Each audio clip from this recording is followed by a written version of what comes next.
If you're the top rainmaker at your firm, how on earth do you sell your practice? Welcome to the Lawyer Millionaire, helping law firm owners scale profitably, escape the daily grind, and turn their firm into a wealth-building asset. Are you thinking about the future of your law firm? Planning for exit and transition can be overwhelming. Succession planning is often neglected, but without it, the consequences can be costly, both for you and your family. Today, we're joined by Ed Alexander, a seasoned business attorney specializing in law firm succession planning and valuation. With years of experience guiding attorneys through successful transitions, Ed is the go-to expert when it comes to preparing your practice for its next chapter. All right. Hey, guys, welcome back to the Lawyer Millionaire podcast. And we're here with Ed Alexander. And Ed is a really special guy because not only is he an attorney, but he's also a law firm owner. And he specializes in one of my favorite topics, my favorite areas, which is helping law firm owners sell their law firms. And so he's got some really great expertise to share with us on that topic today. So, Ed, let's kick it off with a really powerful question. I want to know, and I'm asking this because I have some clients who've been asking this question as well. If I own a law practice, but I am like the main rainmaker, I'm the one who's bringing in the clients, how do I sell my practice? Tell me how I do that. Thanks for having me, Darren. Yeah, no, this is a huge problem, right? But I mean, so kind of the first thing you got to do is give yourself enough runway to address this problem, right? So it's not going to be a situation where you can show up in 6 months and go from being the sole rainmaker to being able to transfer the firm. Now, to some extent, each of our attorneys has a book of business, and that book of business will have to be transitioned as part of the sale. But from a standpoint of transitioning, so what do we do? Well, first, for most lawyers, the getting business is all about know, like, and trust. So what you want to start to do is to develop or push your know, like, and trust onto your team so that the firm takes a team approach to handling client matters, right? Yeah. So while you may be the person, at least initially, who handles all of the consultations or the intake, the first step would be to move the people into an intake process that doesn't involve you. And ultimately then while you're the face of the firm and everybody knows that you're running that shop, it's making sure that clients understand this is a team approach. So that when they call in, they're going to get the team for the most part. They're going to schedule a call with you. It's never going to be that you call in and I pick up the phone instantaneously, right? It's a structured approach. All right. So slowly but surely we get clients in, and it's going to be easier with clients that are new rather than clients that have already been in the system and able to get you at the drop of a hat. But transitioning into that team approach model. And then once that's done, right, then we start doing a little bit more of the automated marketing. So we're developing a newsletter that goes out. We're, sending regular updates, having LinkedIn posts or Facebook posts, things of that nature. Social media posts, I guess, is the generic term for it. Yeah, I see that as one of the hugest challenges to a lot of law firm owners being able to sell. Sometimes we call it owner dependence, the firm being so dependent on them. But I was literally having this conversation with one of my clients just the other day, and we'll have to get you connected with them. Still very early in the process of thinking about when they want to sell, but they're at least having that conversation. And it's funny because they said to me, Darren, we're not your normal law firm owner clients. We don't want to stick around forever. But that is very much going to be their big challenge. They recognize that they're the salespeople, and the other people just don't have the something, the charisma, the je ne sais quoi, whatever it is, or the desire maybe even to be that type of a salesperson But I always try to encourage people because so many times I feel like law firm owners feel that it's impossible. But when I actually sit down and talk with them, we start to uncover there are maybe some things you haven't tried before. Um, has that been your experience? Do you see a lot of law firm owners thinking that it's going to be so hard? I don't know if I'm going to be able to sell my practice. A lot of times I get that question, and the question is kind of in the form of who would buy my practice? Why would Okay, anybody yeah, buy my practice? Those types of things, right? And I mean, you're an investment advisor. You know these things, right? It's like if I have a pool of money and I can put that pool of money into an investment, I have a plethora of investments, right? And so at the end of the day, if I buy a law firm and it's throwing off money to me in excess of the money I would make going to work for somebody, then there's value there because there's profit there. yeah, yeah, absolutely. The other thing I would say Go ahead. Sorry. The other thing I would say, no problem. The other thing I would say is that your client really has the right idea because they're looking at it years ahead of time, right? And sometimes it does require that you kind of change up the makeup of your team because likely those, if I'm the center of the universe for my law firm, I have what I call the hero mentality, right? Everything has to come through me. And so I've hired people who either through training or through their natural tendency want to do what I tell them to do, which is usually the technical work of being a lawyer or a paralegal, that kind of thing.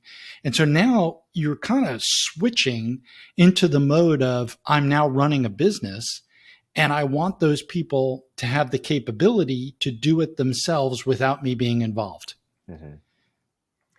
Yeah, yeah, absolutely. You've got to start thinking a little bit differently that way.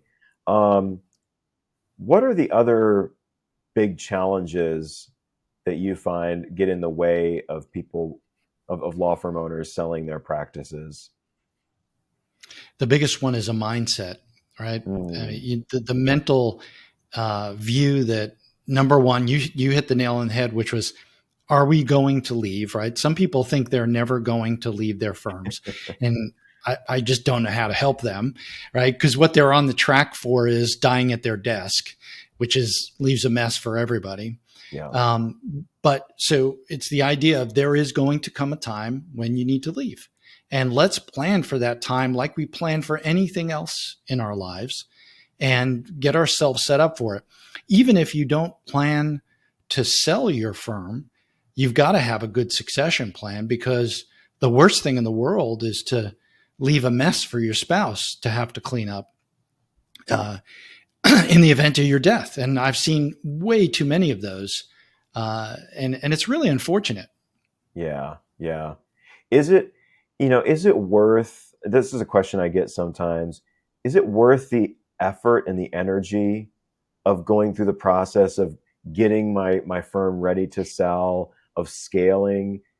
So many law firm owners I talk with feel like it's so much more energy. It's going to be so much more work. I don't want to have to do all this additional work, to get the firm ready to be able to sell. Maybe I just want to, exist here and then, it's treat it like a job. Um, is it more work? Help us understand. Is it worth doing that additional work? Yeah, it's a great question too, right? Because at the end of the day, there is work associated with it because you're making changes, right? So it's not going to be 100% make the change. There's going to be some back and forth and some movement in there.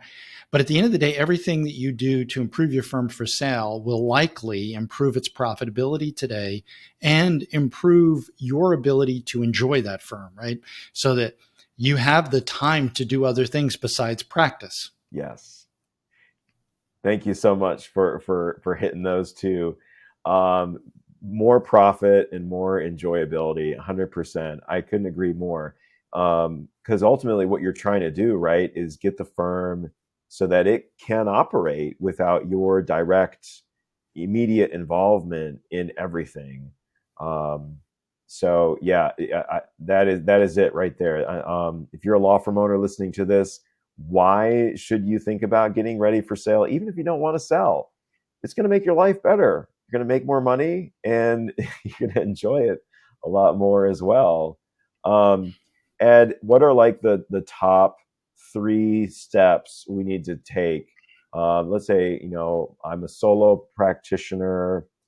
Maybe I have a paralegal and I've got an attorney working with me. I've got a small team, right? What's like the pathway? What's the map for getting my firm ready to sell? So the first thing we would do is kind of like take an analysis of the firm. Where is the firm strong and where is it weak, right? Firms tend to be weak in something you identified a minute ago, which is the intake, or I'm the only person who can bring the client on board. So we want to look at that first. The second is we want to look at who's handling the matters, and are they handling the matters independently? Are there some form of systems or processes that are out there and operational, right? So that the kind of the to me anyway, the canary in the coal mine is, what's the length of the last vacation you took where nobody at the office called you, right? Yeah, right. If you could say that it's at least 2 weeks, but 4 weeks, you're doing pretty well in that case, right? Because people are handling what's coming in without you. And that's where we want to get to, where you can go and take a 4-week vacation. And when you come back, there's no fires and the firm is humming along. That's the Hmm. perfect spot to be in, right? So then we move over into the marketing space. All right. Is marketing automated? Are there systems here? Or is this a roller coaster effect where we go out, we get a bunch of files, we start working those files, and then we finish them off, we turn around, oh, there's no more work. Now I got to go out and market again. And so the revenue takes that roller coaster of highs and lows because we're not consistently marketing and bringing in a steady stream of clients. Great, great. Okay, so um, who's bringing in the clients? Who's servicing the clients? And what does that marketing process look like? Right? Those are Right. the three things. Yeah, and as you're talking about those, getting those things systematized as much as possible. Hey, isn't that just a great thing to do, regardless? Absolutely. Yeah. And it's one thing to remember, right? There is no perfect practice. And you're always, as you look at this, you're always like, oh, this isn't working right. And I got to go fix that. Or this isn't working right. And I Yeah. got, but what we're really talking about is kind of getting to the 70, 80 percentile comfort level. Um, because if you do that, then it really becomes a business separate and apart from the owner. And that's really what we're talking about here is getting away from the, as you said, owner to independence, the owner being the hero, the owner having to make every single decision all day long. Yeah, yeah, 100%. Ed, is there such thing as too small of a law practice to sell? I'd say yes. If you're if you're a solo and you've got an assistant or a part-time assistant, something like that, there's just not enough revenue in excess of what you should be making from a salary perspective to justify there being value to the firm, right? Okay. Yeah, okay. So there Otherwise, could I'm be, buying a job. yeah, there could be a too small. But even as a solo, are there you could sell a solo practice? What are the characteristics of a solo practice that might be sellable, perhaps? Yeah, that marketing system, right? Okay. That's where I would go with. Um, you know, if you could have the way I would say, if somebody came to me, they're solo and they had a assistant, I'd say, okay, well let's get on somebody else who's a producer who can take off some of what's on your plate, the things that you don't like to do. Let's get them off your plate to another producer and give you the bandwidth now to go out and do a little bit more marketing to expand your revenue. But that's a pretty easy lift usually, that first person on board and getting them to be producing revenue that gives you some profit. And so, if you look at it, that's probably about north of $500,000, north of 750,000, 600,000 in revenue. And then at that point, things start to look a little bit different because as a buyer, I can come and sit in your shoes and there is some profit over and above what I would make working for somebody else. Yeah, absolutely. When we think about selling practices, I mean, from the investment world, we're used to the multiple valuation, right? The P to E valuation, and we can look at law firms the same way. I'm curious, as you're dealing with law firms, what are kind of the range of multiples that you're seeing out there in today's world? The thing I think you got to remember is that when we're talking about investing in a blue chip stock that's, I don't know what P ratios are today, but let's call them 20 or 22 or something like that. Yeah, right. Well, and that's the perfect point. They're all over the place based on the risk profile of the underlying business. Right. And so when we talk about these multiples, that's just a number in space. And what we need to do is evaluate what is the risk profile of the particular firm. All right. So we get a range. And, if you looked at what the total owner benefit is in a small practice, that range might be 1.8 to 2.5 times the owner benefit, right? In a larger practice, it might be 3.5 times the EBITDA, or earnings before interest, taxes, depreciation, and amortization. I know a lot of lawyers focus on the revenue multiplier, but the revenue multiplier doesn't really do much if the underlying profitability isn't there, right? Right. So that's kind of, I don't know, you could use it as a back of the napkin type of thing, but ultimately you got to have a good or appropriate level of profit in your firm in order to make that happen. So those are kinds of now having said that, right? So we're talking about 3.5 times EBITDA, whereas now in terms of the market, right, you're going to get something like roughly 7-8 times that number in the market, right? Yeah. And that represents the risk, because when I invest in a law firm, I can't just turn around and call my broker and sell it tomorrow where I can with holding a blue chip stock, right? Right. 100%.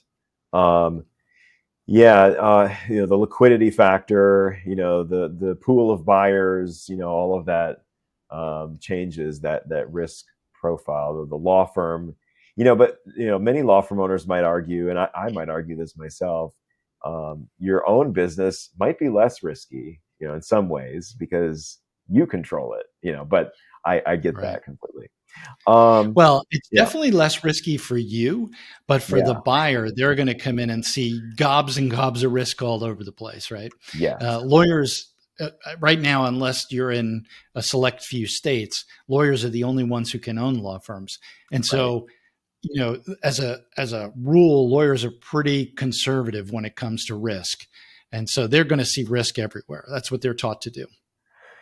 Yeah. Do you see again, I know the multiple range can vary depending on so many factors, but do you see different types of practice areas getting different levels of valuations, like personal injury versus criminal defense? What do you see out there?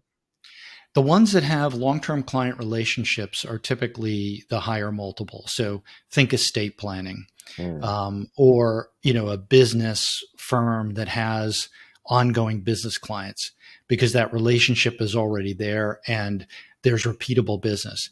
It's one of the things that if you can find a way as a seller to implement a subscription or a client care program within your practice, that's going to drive up the value of your practice. Oh yeah, big time. Yes.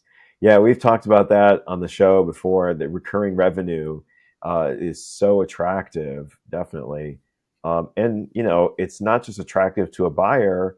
What a great way to build some stability in your income for your business. I mean, that's why all the technology companies have basically become subscription software companies. Exactly. Right. Yeah. Yeah, no, I mean the key there, right, is making sure that you take care of the client. I mean, in Yeah. any event, in any relationship.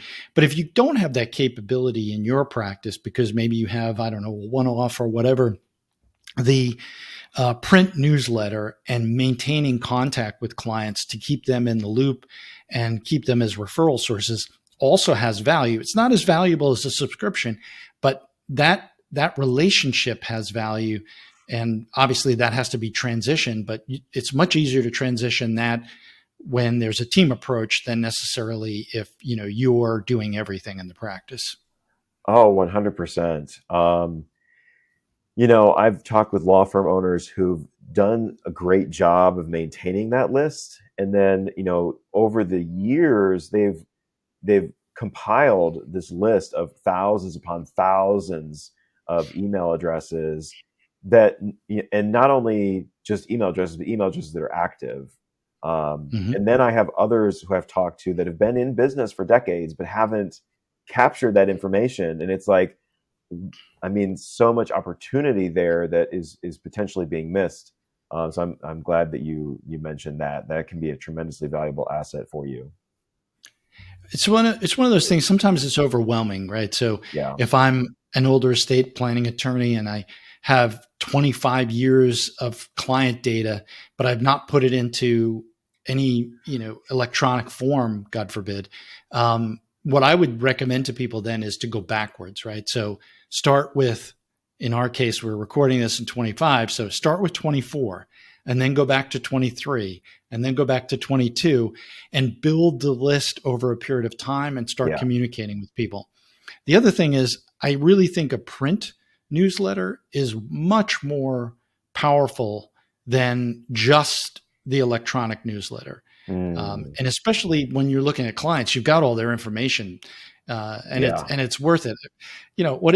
Let's just go crazy and say it costs you $2,000 a month. I mean, you own that media, and that media is going to a bunch of people who know, like, and trust you. You can't get any better than that. Yeah, there's a great argument for that in today's world. It's funny. I used to do a print newsletter myself.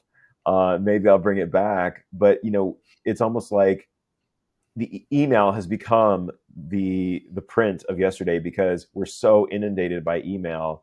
It's almost easier to stand out when somebody gets something in their mailbox, especially when they get something from somebody they know. Right. So that makes a huge impact, definitely. Right.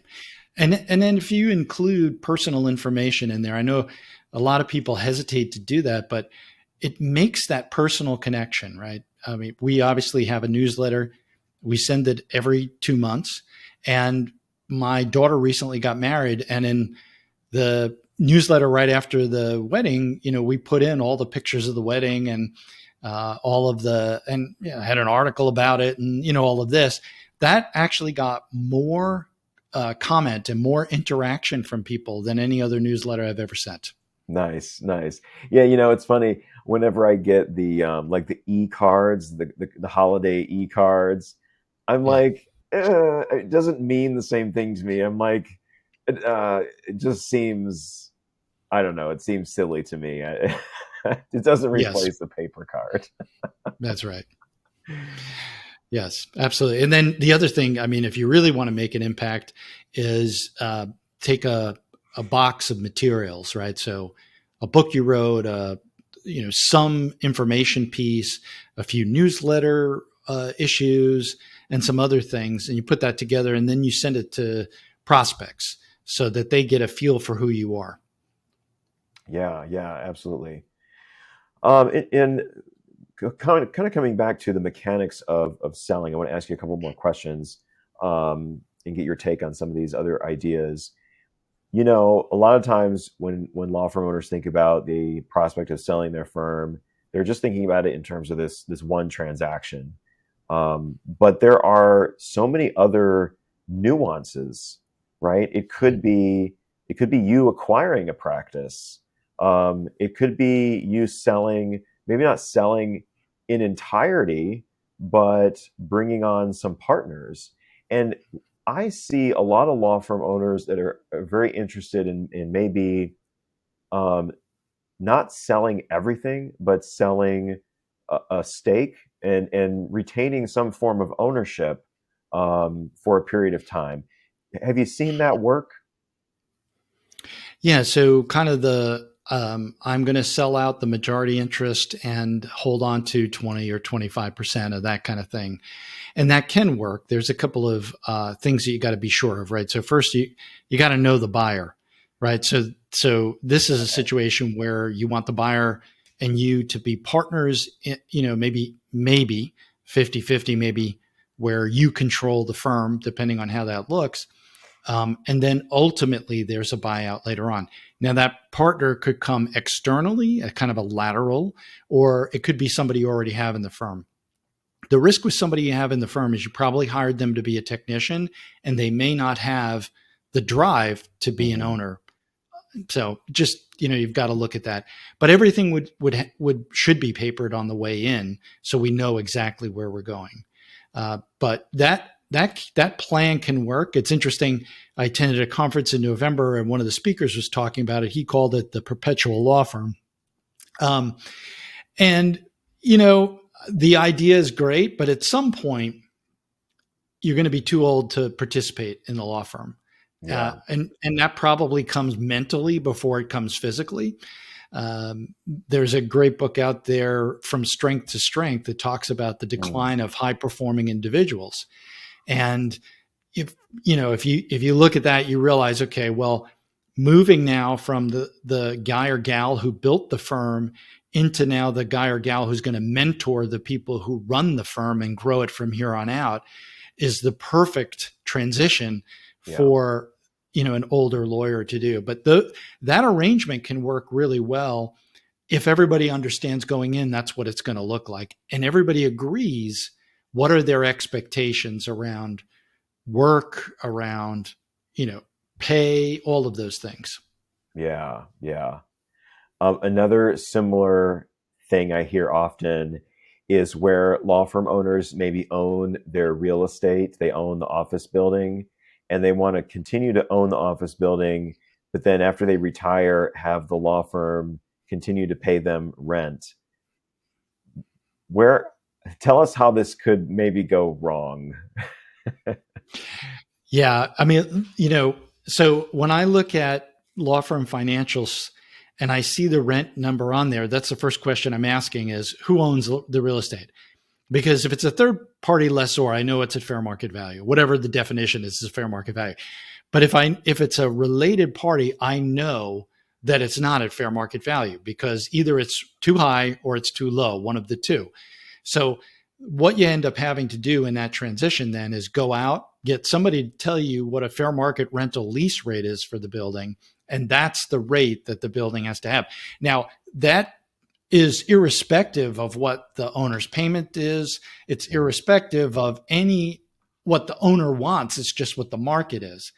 The impact of that, though, can back into what the law firm value is.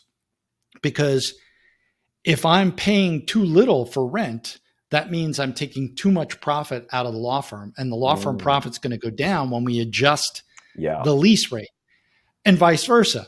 I may be shifting it over to the lease rate because there's some tax advantage, or maybe somebody else I want to get profit out of the firm has an ownership interest in the real estate. And then obviously we have to juggle what the true earning potential of the firm is, that cash flow that we're going to use for our multiplier. Yeah. And I often see those are tremendous points.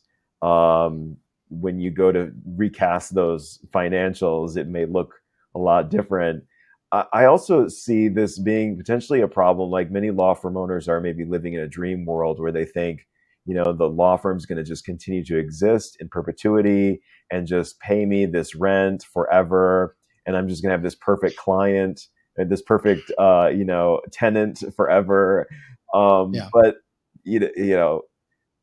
what if the law firm wants to do things differently, or things change? So there's a lot that can potentially disrupt that plan.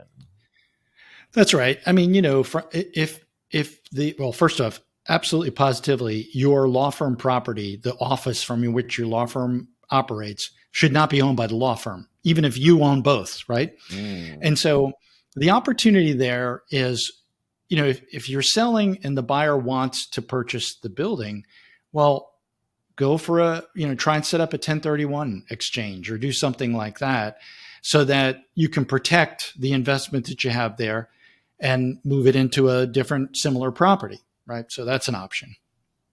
Ooh, great point. Great. So here's a quick tip.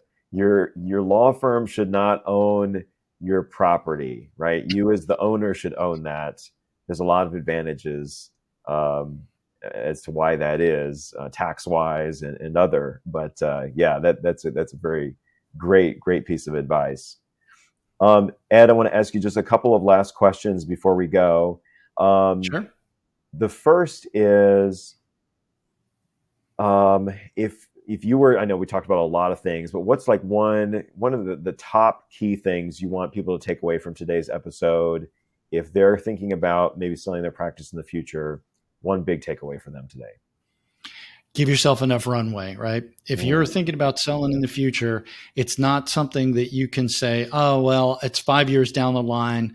I don't need to think about it now. I'll think about it in 4 years or 3 years. The more runway you give yourself, the more likely, number one, it'll be a successful transaction. And number two, it'll be worth your while and you'll make some money out of the firm. Love it. That's fantastic advice. And my next question, Ed, we are firm believers in continuing to learn and expand our knowledge. And most law firm owners I know are avid readers. We just started a book club for our clients and other law firm owners. Actually, it's free and open to any law firm owners who want to join. And we're going to be reading a whole bunch of great books to help us all just be better with our finances, better leaders, better at everything. Right now, we're reading The Psychology of Money by Morgan Housel, which is just a fantastic book. I'm curious, Absolutely. Ed. Yeah, well, you've read it. Fantastic. Oh, yeah. Wonderful book. All right.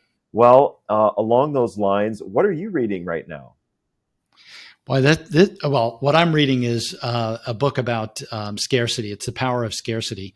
But if I had to recommend kind of a classic or one of the, there's so many books that are good. A lot of them are bad, but some of them are really good.